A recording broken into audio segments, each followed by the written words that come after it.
ಹೆಂಗಿದೆ ಸ್ವೀಟು?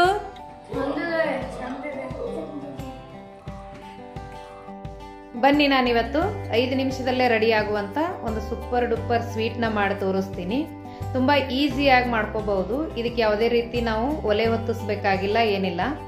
ನಾವು ಡೈರೆಕ್ಟ್ ಆಗಿನೇ ಈ ಸ್ವೀಟ್ನ ಮಾಡ್ಕೋಬಹುದು. ತುಂಬಾ ಟೇಸ್ಟಿಯಾಗಿ ಬರುತ್ತೆ. ಮನೆಯವರಿಗೆಲ್ಲರಿಗೂ ಇಷ್ಟ ಆಗುತ್ತೆ ಅಂತ ಹೇಳ್ಬೋದು. ಈ ಸ್ವೀಟ್ ಮಾಡೋದಕ್ಕೆ ನಾನು ಏನೇನು ಸಾಮಗ್ರಿಗಳನ್ನು ತಗೊಂಡಿದ್ದೀನಿ ಅಂತ ನೋಡ್ಕೊಳ್ಳೋಣ.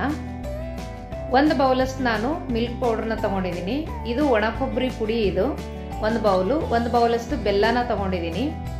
ಇದು ಡೆಕೋರೇಷನ್ಗೆ ಸ್ವಲ್ಪ ಪಿಸ್ತಾ, 1 ಟೇಬಲ್ ಸ್ಪೂನ್ ಅಷ್ಟು ತುಪ್ಪ, ಸ್ವಲ್ಪ ಏಲಕ್ಕಿ, ಸ್ವಲ್ಪ ಗೋಡಂಬಿನ ತಗೊಂಡಿದ್ದೀನಿ. ಬನ್ನಿ ಈಗ ಯಾವ ಥರ ಮಾಡೋದಂತ ನೋಡೋಣ.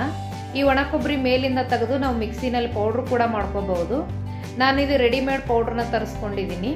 ಈ ಥರ ರೆಡಿಮೇಡ್ ಸಿಕ್ಕರೆ ರೆಡಿಮೇಡಲ್ಲಿ ಕೂಡ ಮಾಡಬಹುದು. ನೋಡಿ, ಇದು ರೆಡಿಮೇಡ್ ಪ್ಯಾಕೆಟ್ ತರಿಸಿದ್ದೀನಿ.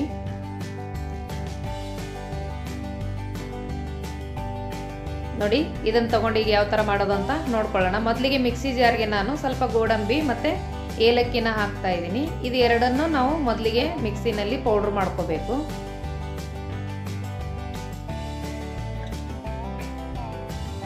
ನೋಡಿ, ಈ ಥರ ಸ್ವಲ್ಪ ಪೌಡ್ರ್ ಮಾಡಿಕೊಂಡ್ರೆ ಮಿಕ್ಕಿದ್ದೆಲ್ಲ ಇದ್ರ ಜೊತೆಗೆ ಮಿಕ್ಸ್ ಆಗತ್ತೆ ಅಂತ.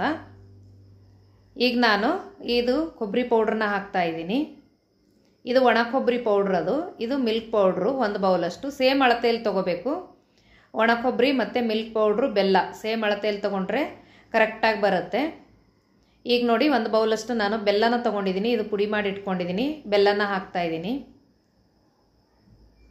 ಇದನ್ನು ಮಿಕ್ಸಿನಲ್ಲಿ ಇದೆಲ್ಲ ಸೇರಿಸಿ ನಾವು ಮಿಕ್ಸಿನಲ್ಲಿ ಪೌಡ್ರ್ ಮಾಡ್ಕೋಬೇಕಾಗತ್ತೆ.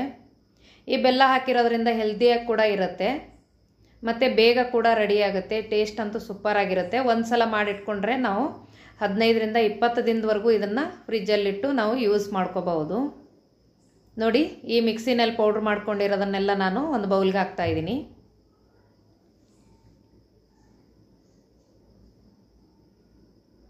ನೋಡಿ, ಬೆಲ್ಲ ಹಾಕಿ ಮಾಡೋದ್ರಿಂದ ಸ್ವಲ್ಪ ಮೆತ್ತಗಾಗಿರುತ್ತೆ. ಸ್ವಲ್ಪ ಕಾಯಿಸ್ಬಿಟ್ಟು ತುಪ್ಪ ಹಾಕ್ಕೊಂಡ್ರೆ ಹಾಲೇನು ಹಾಕಬೇಕಾಗಿಲ್ಲ. ಕಾಯಿಸ್ಬಿಟ್ಟು ಹಾಕಿಲ್ಲ ಅಂದರೆ 1 ಟೇಬಲ್ ಸ್ಪೂನ್ ಅಷ್ಟು ಮಾತ್ರ ಹಾಲು ಕೂಡ ಹಾಕಬೇಕಾಗತ್ತೆ. ನೋಡಿ, ಕೈಯಲ್ಲೇ ಚೆನ್ನಾಗಿ ಇದನ್ನು ಮಿದ್ಕೋಬೇಕು.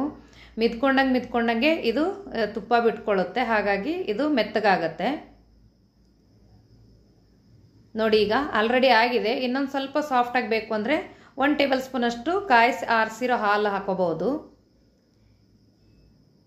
ಇಲ್ಲ ತುಪ್ಪ ಕಾಯಿಸಿ ಹಾಕ್ಕೊಂಡು ಈ ಥರ ಕಲಿಸ್ತಾ ಇದ್ರೆ ಹದ ಬಂದರೆ ಹಾಗೇನೆ ನಾವು ಯಾವ ಶೇಪಲ್ಲಿ ಬೇಕೋ ಸ್ವೀಟ್ಸ್ನ ರೆಡಿ ಮಾಡ್ಕೋಬಹುದು. ನೋಡಿ, ಕಲಿಸ್ತಿದ್ದಂಗೆ ಮೆತ್ತಗಾಗ್ತಾ ಇದೆ. ನೋಡಿ, ಈಗ ಇದು ರೆಡಿ ಆಯಿತು. ಸ್ವಲ್ಪ ನಾನು ಕೊಬ್ಬರಿ ಪೌಡ್ರನ್ನ ತೊಗೊಂಡಿದ್ದೀನಿ ಮೇಲೆ ಡೆಕೋರೇಷನ್ ಮಾಡೋದಕ್ಕೆ. ನೋಡಿ, ನಿಮಗೆ ಯಾವ ಶೇಪಲ್ಲಿ ಬೇಕೋ ಆ ಶೇಪಲ್ಲಿ ಸ್ವೀಟ್ಸ್ನ ರೆಡಿ ಮಾಡ್ಕೋಬಹುದು. ಅಂಗಡಿಗಳಲ್ಲಿ ತೊಗೊಳಕ್ಕೆ ಹೋದರೆ ಇದು 400-500 ರೂಪಾಯಿ kg ಸಿಗುತ್ತೆ. ನಾವು ಮನೆಯಲ್ಲಾದರೆ 100-200 ರೂಪಾಯಲ್ಲಿ 1 kg ಅಷ್ಟು ಸ್ವೀಟು ಆರಾಮಾಗಿ ಮಾಡ್ಕೋಬಹುದು. ನೋಡಿ, ಎಷ್ಟು ಈಸಿಯಾಗಿ ಮಾಡ್ಕೋಬಹುದು. 5 ನಿಮಿಷದಲ್ಲೇ ರೆಡಿ ಆಗುತ್ತೆ ಈ ಸ್ವೀಟು. ತಿನ್ನೋದಕ್ಕಂತೂ ಸೂಪರಾಗಿರುತ್ತೆ. ನೋಡಿ, ಎಲ್ಲ ಸ್ವೀಟ್ಸು ರೆಡಿ ಆಯ್ತು. ಈಗ ಮೇಲೆ ಬೇಕು ಅಂದರೆ ಪಿಸ್ತಾ ಡೆಕೋರೇಷನ್ ಮಾಡ್ಕೋಬಹುದು. ಇಲ್ಲಾಂದರೆ ಹಾಗೆ ಕೂಡ ಇಷ್ಟೇ ಇಟ್ಟರು ಕೂಡ ಚೆನ್ನಾಗಿರುತ್ತೆ. ಯಾವ ಶೇಪಲ್ಲಿ ನೋಡಿ, ನಾನು ಸ್ವಲ್ಪ ರೌಂಡ್ ಶೇಪಲ್ಲಿ ಮಾಡಿದ್ದೀನಿ, ಸ್ವಲ್ಪ ಓವಲ್ ಶೇಪಲ್ಲಿ ಮಾಡಿದ್ದೀನಿ. ಈ ಥರ ಸ್ವಲ್ಪ ಮೇಲೆ ಡೆಕೋರೇಷನ್ನ ಮಾಡ್ತಾ ಇದ್ದೀನಿ. ನೋಡಿ, ಎಲ್ಲ ಸ್ವೀಟ್ ರೆಡಿ ಆಯಿತು. ಟೇಸ್ಟು ಸೂಪರಾಗಿರುತ್ತೆ. ನೀವು ಕೂಡ ಟ್ರೈ ಮಾಡಿ. ಮಾಡೋದು ಸುಲಭ, ಟೇಸ್ಟ್ ಅಂತೂ ಚೆನ್ನಾಗಿರುತ್ತೆ. ನಿಮಗೇನು ಅನಿಸುತ್ತೆ ಅಂತ ಕಮೆಂಟ್ ಮಾಡಿ, ಲೈಕ್ ಮಾಡಿ, ಶೇರ್ ಮಾಡಿ, ಸಬ್ಸ್ಕ್ರೈಬ್ ಮಾಡಿ. ಈ ವಿಡಿಯೋ ನೋಡಿದ್ದಕ್ಕೆ ಧನ್ಯವಾದಗಳು.